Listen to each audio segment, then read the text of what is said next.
오늘 주시는 하나님의 말씀은 구약성경 사무엘상 2장 말씀입니다.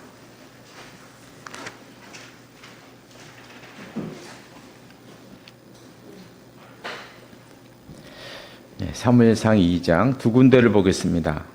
2장 12절에서 17절 그리고 22절에서 26절까지 말씀 한 절씩 교독하시겠습니다. 구약성경 410쪽에 있습니다. 먼저 2장 12절 말씀 제가 읽겠습니다. 엘리의 아들들은 행실이 나빠 여호와를 알지 못하더라. 그 제사장들이 백성에게 행하는 관습은 이러하니 곧 어떤 사람이 제사를 드리고 그 고기를 삶을 때에 제사장이 서하니 손에 생사를 발고리를 가지고 와서 그것으로 냄비에나 솥에나 큰 솥에나 가마에 찔러 넣어 갈고리에 걸려 나오는 것은 제사장이 자기 것으로 가지되 실로에서 그곳에 온 모든 이스라엘 사람에게 이같이 할 뿐 아니라 기름을 뜨거이 전하고 제사장이 사환이 와서 제사 드리는 사람에게 이르기를 제사장에게 구워 줄 고기를 내라. 그가 내게 삶은 고기를 원하지 아니하고 나의 것을 원하신다.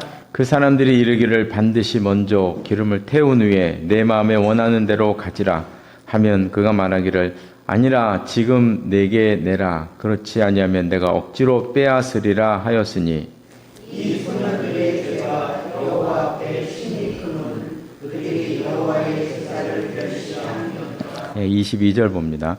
엘리가 매우 늙었더니 그의 아들들이 온 이스라엘에게 행한 모든 일과 회막문에서 수종 주는 여인들과 동침하였음을 듣고 그들에게 이르되 너희가 어찌하여 이런 일을 하느냐. 내가 너희의 악행을 이 모든 백성에게서 듣노라.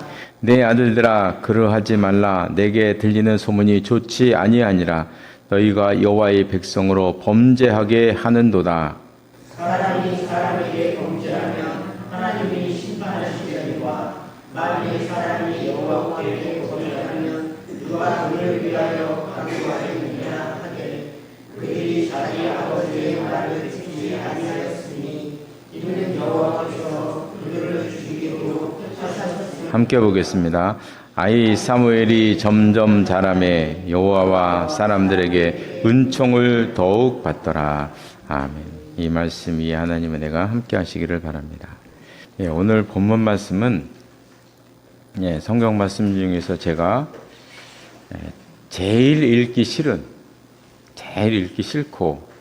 꺼리는 그런 이제 말씀입니다. 그래서 이 말씀을 읽을 때마다 설교 시간에 이 말씀을 읽어야 되나 말아야 되나 피해가야 되나 말아야 되나 늘 고민하게 하는 그런 내용인데요. 그래서 오늘 본문은 이제 사무엘이 어린 시절 성전에서 지내고 있을 때의 그때의 그 시대 상황, 시대 형편을 말하고 있습니다.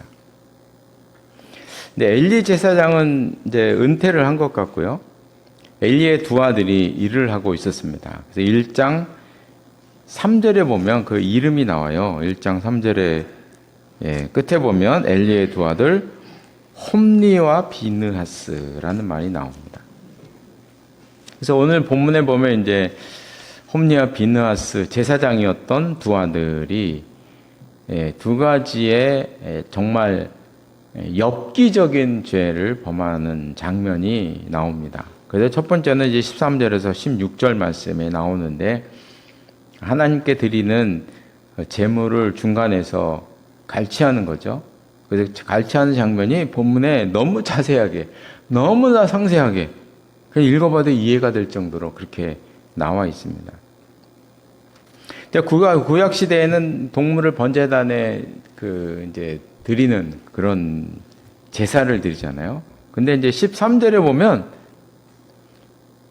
동물을 드리기도 전에 제물을 솥에 넣어서 이제 삶았던 것 같아요. 그래서 제가 고기를 삶아서 그 다음에 이제 번제단에 드리는가? 아니면 번제단에 드린 다음에 그 고기로 사람들하고 같이 나눠 먹으려고 삶는 건가? 이게 참 판가름이 잘 안 되더라고요. 자료를 찾아봐도 여기에 대한 구체적인 얘기를 잘 안 해요. 그냥 넘어가요. 그래서 그냥 번제단을 먼저 드린 다음에 서로 이제 나눠 먹는 의식이 있으니까 나눠 먹을 때 끓여서 먹나 보다. 끓여서도 먹나 보다. 뭐 이렇게 좀 생각을 해봤습니다.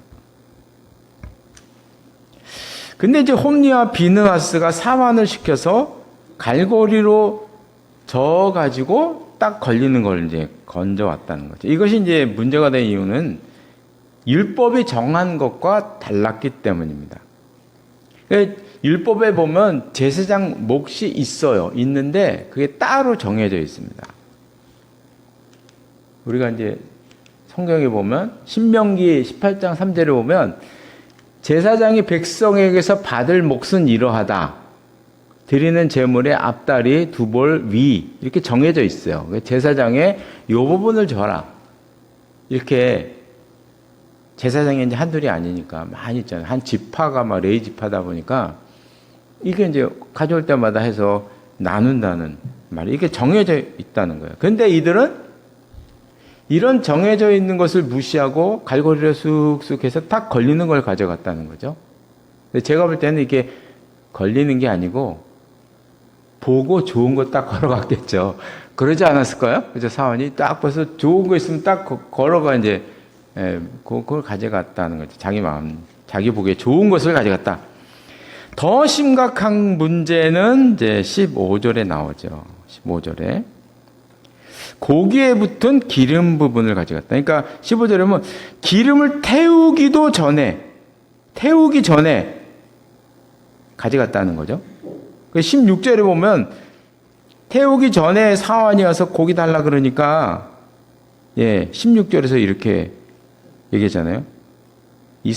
그 사람이 이르기를 반드시 먼저 기름을 태운 후에 내 마음에 원하는 대로 가져라. 기름이 다 탄 다음에 그 다음에 다 제사가 끝난 다음에 가져가라는 얘기죠. 제사가 그 번제단에 불 피우면은 기름이 먼저 다 타잖아요. 그러니까 이제 다 탄 다음에 그 다음에 가져가라 남은 거로 말 않겠다 이런 이야기를 하고 있는 것입니다.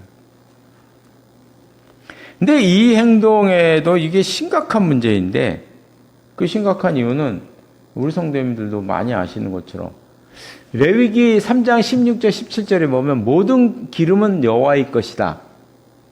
너희는 기름과 피를 먹지 말라. 이는 너희 모든 처소에서 대대로 지킬 영원한 규례다. 그냥 이건 보통 규례가 아니에요. 이 규례는 여기 뒤에 이게 따라 붙잖아요. 그렇죠? 너희 대대로 지킬 영원한 규례니라. 요런 문구가 붙은 규례는 특별한 규례죠. 특별한. 그래서 기름과 피는 절대로 먹지 말라. 피는 우리들이 잘 아는 것처럼 이건 생명이잖아요. 생명. 생명에 관계되는 거니까 생명은 하나님의 것이다. 이걸 의미하는 것이고 기름을 먹지 말라는 것은 이 고대 시절에는 그 모든 부위 중에 기름이 가장 귀했거든요. 기름이 가장 귀한 부분이었거든요. 그러니까 그 동물에서 가장 귀한 부분은 하나님께 드리라는 의미입니다. 하나님께 드려라. 생명과 가장 귀한 것은 하나님께 드려라. 이게 이제 영원한 규례로 지켜야 될 특별히 저런 문구를 이렇게 이야기할 정도로 중요한 제사의 규례였다는 것입니다. 그런데 이 두 사람은 이 기름을 가져간 것이죠. 기름을 가져간 것이죠. 제사장의 몫도 지키지 않고 자기가 좋은 대로 골라서 가져가고 하나님이 저렇게 정말 영원한 규례라고 이렇게 규정을 지어서 말씀하실 정도로 중요한 규례도 어기고 그래서 이런 행동들을 우리가 한번 종합적으로 생각해 보면 이 두 사람은 하나님의 법은 안중에도 없었다. 아예 하나님의 법, 율법이라는 것은 전혀 상관없이 지낸 사람들이에요. 보면 전혀 상관없이 지냈던 사람입니다. 이들이 저지른 두 번째, 제가 이제 22절에서 25절에 기록되어 있죠. 22절에 특히 22절에 보면 성전에서 봉사하는 여인과 동침을 했다. 하나님께 자기 인생을 드린 여인과 동침을 했다. 근데 이들이 저지른 죄를 이렇게 가만히 보면 당시 이방 민족이 우상 숭배하던 모습과 아주 비슷하다는 거예요. 그 당시 이방 성전에는 여자 제사장들이 있었거든요. 그러니까 그 당시 뭐 이방인들도 제사라는 게 있었는데 그 이방인의 제사와 성경에서 말씀하고 있는 그 레위기의 제사는 무슨 차이가 있는가? 몇 가지 차이가, 중요한 차이가 있는데 그 중에서 가장 중요한 차이는 여자 제사장이 없다는 얘기예요. 그러니까 이방인들에게는 항상 신전에는 여자 제사장이 있었어요. 여신이 있잖아요, 여신 자체가. 여자 제사장이 있었다는 거죠. 그러나 이스라엘에는 여자 제사장이 없어요. 이게 가장 큰 특징입니다. 이방인들이 제사를 드릴 때 언제나 이 여자 제사장들과 음란한 행위를 했는데 그 음란한 행위 자체가 이방인들이 드리는 제사예요, 제사. 제사에 그 행위가 있는 거예요, 음란한 행위가. 이 홈니와 비느하스가 성전에서 봉사하는 여인과 동침을 했는데 이거는 단순한 죄가 아닌 것 같아요. 아무리 봐도 이건 단순한 죄가 아닌 것 같아요. 이거는 이방인의 제사를 흉내낸 것이다. 이방인의 제사를 그냥 그 드리는 제물을 맛깔치한 것도 그것도 이방인의 제사장이 하던 행동을 그냥 따라서 한 거야. 우리는 왜 이걸 못 먹냐? 우리는 왜 기름을 못 먹냐? 이러는 거죠. 남들 다 아는데. 그래서 이렇게 한 것 같아요, 제 생각에. 그러니까 성전에서 이방 종교 의식을 본뜨고 있었다. 일반 백성도 아닌 제사장이 성전에서, 하나님의 성전에서 이방 제사 의식을 지냈다? 흉내냈다? 이거죠. 저는 이 사건 가운데서 가장 안타까운 것은 두 아들 아버지 엘리의 모습입니다. 그래서 23절에 보면 이 소식을 듣고 두 아들을 불러다 훈계를 해요. 이 소식을 들었을 때 글쎄 제사장인 아버지의 심정은 어땠을까요? 상상이 되죠, 그렇죠? 24절에 보면 이제 훈계를 해요. 훈계를 합니다. 내 아들들아 그렇게 하지 말아라. 그렇게 하지 말아라. 그러면서 이제 25절에 보면 사람이 여호와께 범죄하면 누가 그를 위해 강구하겠느냐. 이 얘기는 너희들은 지금 사람한테 범죄한 게 아니지 않느냐. 너희들은 하나님께 한 거 아니냐. 하나님께 범한 죄인데 이거 너 어떡할래 이러느냐. 이렇게 이제 타이르는 장면이 나오는데 그냥 때가 너무나 늦었습니다. 때가 너무나 늦었어요. 아무리 타일러도 소용이 없습니다. 두 아들을 이제는 막을 수가 없게 되었다. 그래서 엘리의 두 아들의 이야기는 참 입에 담기도 힘들 정도로 이제 충격을 주는 사건인데요. 이 지경이 된 이유를 이제 12절 말씀에서 한마디로 이렇게 말씀하고 있어요. 여호와를 알지 못하더라. 두 아들이 하나님을 몰랐다는 것이죠. 근데 우리가 성경에 나와 있는 이 알지 못하더라라는 이 단어는 늘 생각해 보아야 합니다. 엘리의 두 아들은 제사장의 아들들이었습니다. 어릴 때부터 성전에서 살았고요.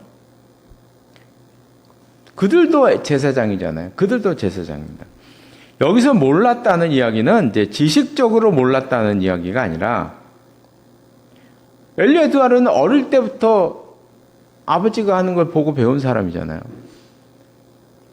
성전들이 자기 놀이터였고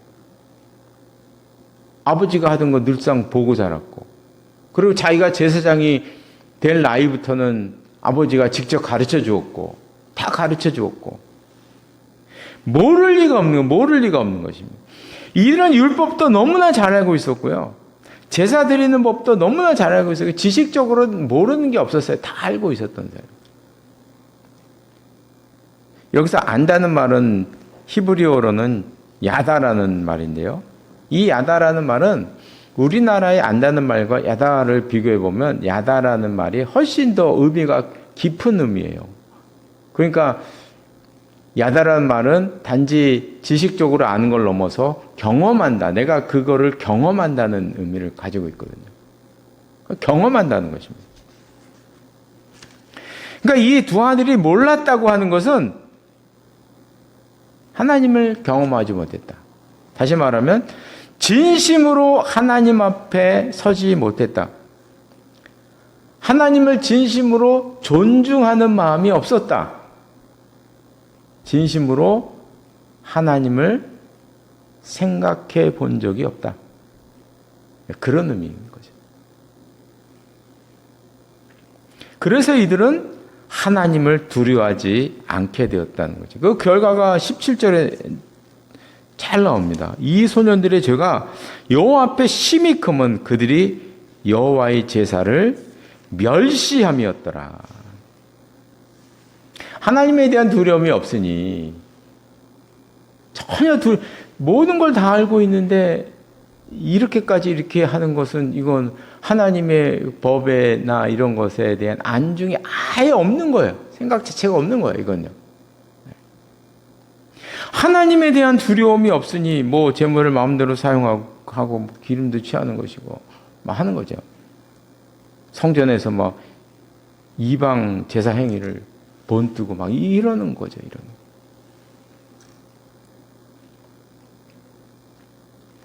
그런데 이런 홈리와 비느하스가 저지른 이런 일들이 오늘날 교회 안에서도 얼마든지 일어날 수 있다는 게 문제입니다.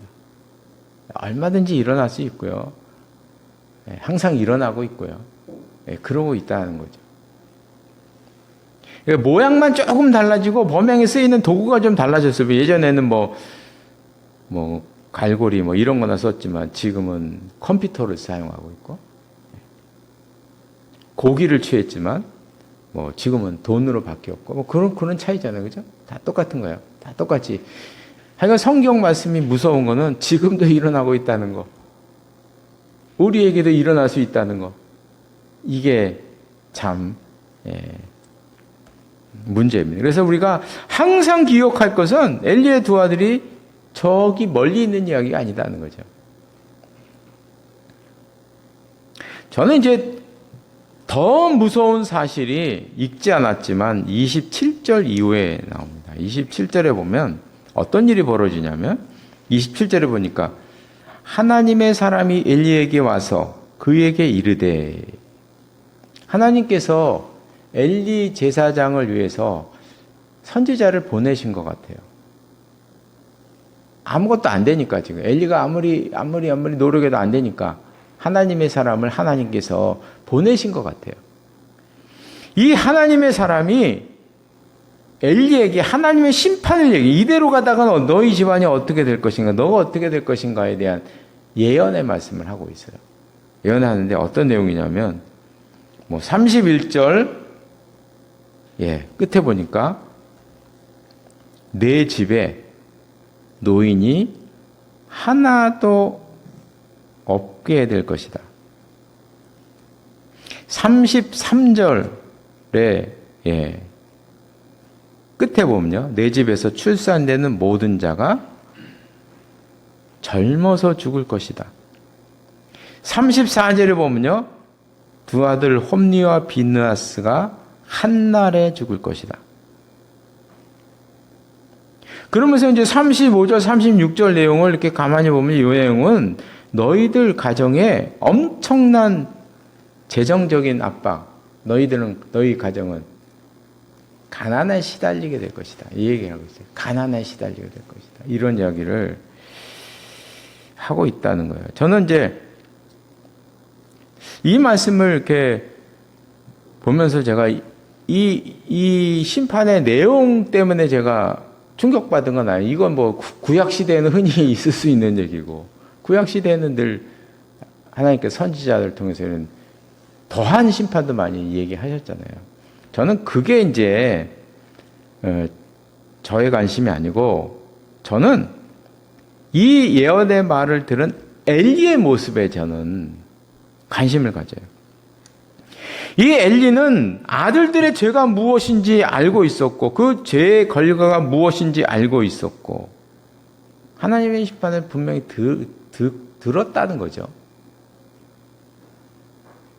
그런데 엘리는 알고 있으면서도 돌이키지를 않아요.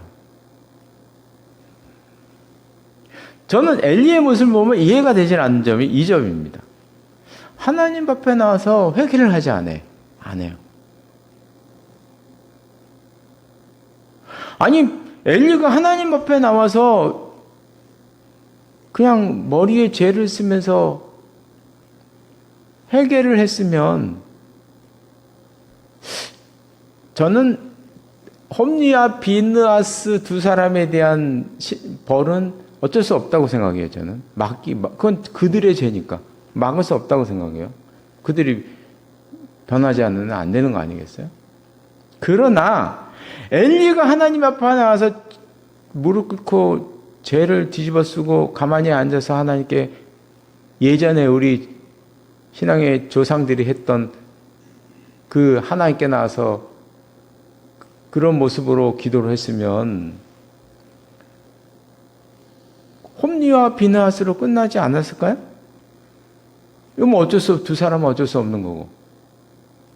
그 다음은 괜찮을 것 같은 제 생각에는 돌이킬 수 있을 것 같은데, 근데 성경을 아무리 봐도 이 얘기 듣고 엘리는 아무것도 안 해요. 아무것도 안 해요. 그리고 언제 우리 집안에 심판이 올까 두려워가지고 늘상 그거 가지고 두려움 속에 살았습니다. 이제 말씀을 마치겠습니다. 저는 엘리를 보면 안타깝다는 생각을 많이 합니다. 왜냐하면 엘리는요, 인자하고 좋은 제사장이에요. 성경의 앞에 보면 1장에 보면요, 엘리는 인자하고요 좋은 제사장입니다.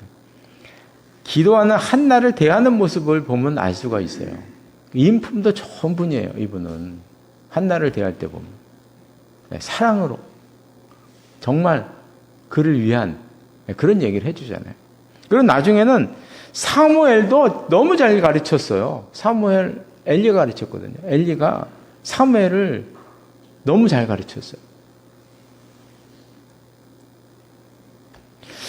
제사장의 사역을 분명히 잘 감당했던 분입니다. 그런데 마지막에 너무 무너져 내렸어요. 어떻게 무너져 내리도 이렇게 무너져 내릴 수 있을까 할 정도로 무너져 내렸다는 거죠. 우리가 이제 성경의 인물들을 보면 하나같이 다 실수도 많고, 실수도 많이 했고, 죄도 많이 저지르고 그런 거잖아요. 그것도 뭐 큰 실수에 다 큰 죄였어요. 다윗은 부인의 부하를 범하고 막 충실한 부하를 죽였잖아요. 그 다윗이에요. 다윗은 그런 일을 했어요. 삼손은 이방 여인에게 빠져서 그렇게 살다가 갔잖아요. 알고 보면. 베드로는 예수님을 3번이나 부인했다는 말이에요. 실수도 많이 했어요. 노아 같은 사람은 포도주에 취해서 벌거모습으로 잠자다가 아들들에게 들켜서 욕보이고 이런 실수도 전하게 겪지 않습니까? 실수는 누구나 할 수 있고 때로는 죄 가운데 우리는 살아갈 수도 있습니다. 큰 경고를 받을 수도 있습니다. 이런 것들은 누구에게나 다 열려 있는 거죠. 다 열려 있는 것입니다. 그러나 중요한 것은 그것을 깨닫고 돌이키는 것. 저는 엘리를 보면서 늘 느끼는 게 돌이키는 것도 능력이다. 돌이키는 것도 능력인가 보다. 돌이키지 못하냐 도대체가. 답답하게. 그래서 바라는 것은 참 엘리의 안타까운 모습을 우리가 보았는데요. 우리는 실수 가운데 살고 있고 죄 가운데 죄를 보며 살고 있지만, 그러나 항상 우리는 하나님 앞에 나와서 무릎을 꿇을 수 있는, 깨닫고 돌이킬 수 있는 우리 모두가 되시기를 바랍니다. 기도하시겠습니다. 하나님 아버지, 우리가 오늘 본문은 정말 우리가 읽기도 싫고 꺼려지는 그런 본문을 보면서, 두 아들의 모습을 보면서, 이런 두 아들의 이런 모습이 한국교회 안에서도 많이 발견되고 있다는 이런 경각심을 우리가 갖게 됩니다. 오늘 본문에서 정말 우리가 엘리의 모습을 통해서 돌이키는 것도 능력이다 하는 사실을 생각해 보았습니다. 아들들의 죄를 알고 있었고 하나님의 사람을 통해서 심판의 경고도 받았음에도 불구하고 왜 엘리는 하나님 앞에 나와서 죄를 뿌리며 기도하지 않았나, 아쉬움을 우리가 갖게 됩니다. 기도하는 것은 저희들에게 은혜를 베풀어 주셔서 저희들에게도 깨달음 있게 하시고 돌이킬 수 있는 그 마음을 늘 회복할 수 있는 저희들의 삶이 될 수 있도록 인도하여 주시옵소서. 예수님의 이름으로 기도드리옵나이다. 아멘.